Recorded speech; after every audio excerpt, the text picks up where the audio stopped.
Hello everyone, आज हम लोग सीखेंगे कि मैट्रिक्स क्या होता है, उसको कैसे रिप्रेजेंट करते हैं और फिर उसमें जो एलिमेंट्स होते हैं उसको कैसे रिप्रेजेंट करते हैं और फिर उसके कितने टाइप्स होते हैं और कौन कौन से टाइप्स हैं। ठीक है, तो जैसा कि आप देख रहे हैं मैट्रिक्स क्या होता है। मैट्रिक्स एक m क्रॉस n का रिप्रेजेंटेशन होता है। ठीक है, m क्रॉस n का जो रिप्रेजेंटेशन होता है उसको हम लोग क्या बोलते हैं, मैट्रिक्स बोलते हैं। और m क्रॉस n को किस चीज़ में रिप्रेजेंट करते हैं, तो उसको रिप्रेजेंट करते हैं रेक्टेंगुलर एरे में। तो मैट्रिक्स क्या हुआ, रेक्टेंगुलर एरे में अगर कोई m क्रॉस n का एलिमेंट्स है तो उसको क्या बोलेंगे, उसको हम लोग मैट्रिक्स बोलते हैं। ठीक है, जैसा कि एक एग्जाम्पल लिए हैं, इस ये क्या है, ये एक मैट्रिक्स है m क्रॉस n का। ठीक है, m क्रॉस n का, तो इसमें m क्या होता है, m क्या हुआ, number of rose. Number of rose means जो हॉरिजॉन्टली जो x के अलोंग जो एलिमेंट्स होते हैं रेक्टेंगुलर एरे में उसको क्या बोलते हैं, नंबर ऑफ रोज बोलते हैं। ठीक है, और नंबर ऑफ रोज को ही डिनोट करते हैं m से, तो m हो गया। और फिर जो नंबर ऑफ कॉल्यूम्स, n क्या होता है, नंबर ऑफ कॉल्यूम्स।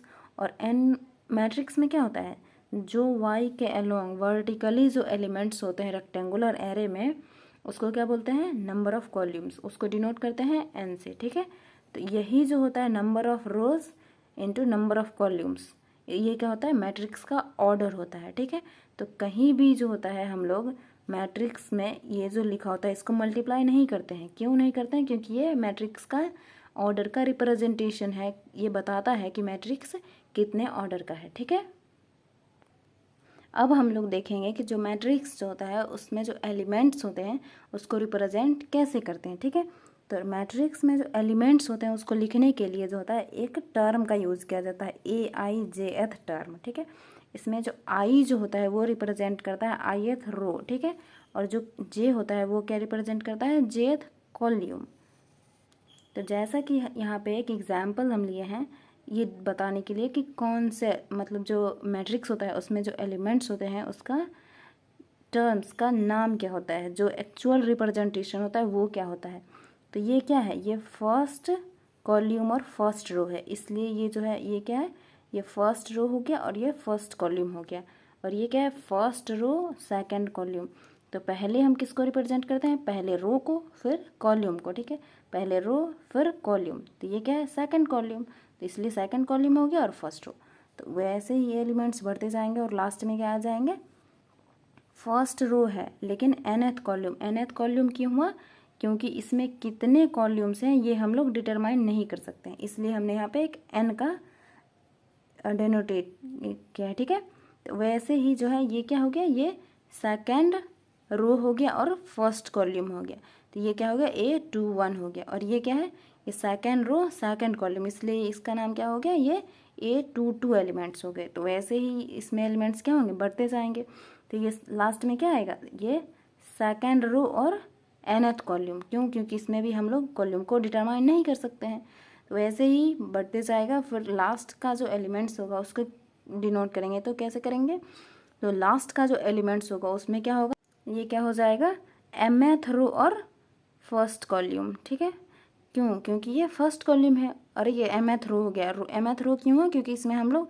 कितना रो इसके बीच में है ये हम लोग डिफाइन नहीं कर सकते हैं, इसलिए ये mth रो और फर्स्ट कॉल्यूम हो गया। वैसे ही अगर यहाँ का एलिमेंट्स लिखेंगे तो क्या आएगा, AM2। क्यों आया AM2, क्योंकि ये mth रो है और सेकेंड कॉल्यूम है।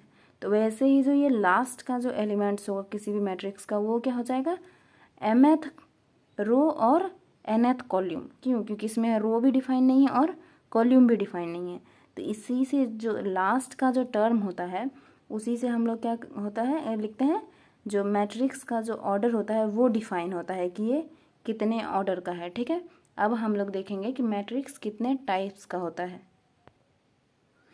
मैट्रिक्स जो है उसको बहुत सारे टाइप्स में डिवाइड किया गया है, जैसे कि अब भी हम लोग देखेंगे।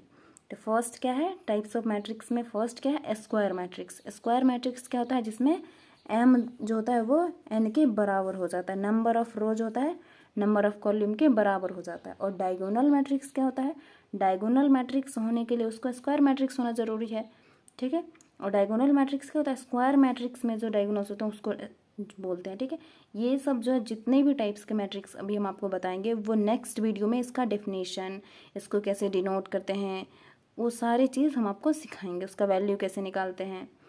अभी बस ये देखते हैं कि कौन से कितने टाइप्स के मैट्रिक्स होते हैं।